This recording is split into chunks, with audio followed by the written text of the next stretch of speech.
Les rues de Pamandzi ont retrouvé leur calme une semaine après des affrontements aux abords d'établissements scolaires. Depuis 2 mois, les mineurs non accompagnés sont interdits de sortie après 18 heures. Une mesure qui manquerait d'efficacité.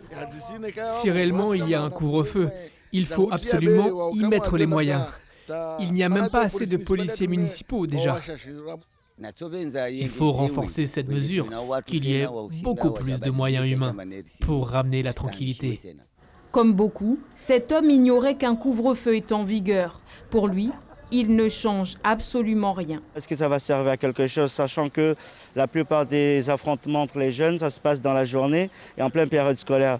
Si à 18 heures, beaucoup s'enferment naturellement chez eux avec leurs enfants mineurs, la mesure n'aurait aucun effet sur les délinquants à l'origine des affrontements. Il y a ces jeunes qui élèvent des chiens et qui nous terrorisent. Eh bien, ces délinquants-là sont à toute heure de la nuit dehors. Donc pas de doute pour moi, le couvre-feu ne fonctionne pas. La vraie difficulté pour les communes, et Pamandzi n'y fait pas exception, est de veiller au respect de l'arrêté. Non armés, la douzaine de policiers municipaux peinent à dissuader les fauteurs de troubles. Les résultats, il faut qu'ils soient conjugués par l'effort de la police municipale, mais aussi de la gendarmerie et surtout des parents. On ne va pas mettre un agent sur chaque enfant.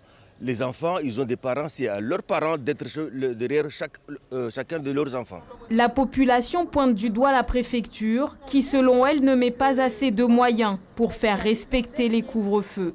L'État qui pourtant encourage les communes à les mettre en place.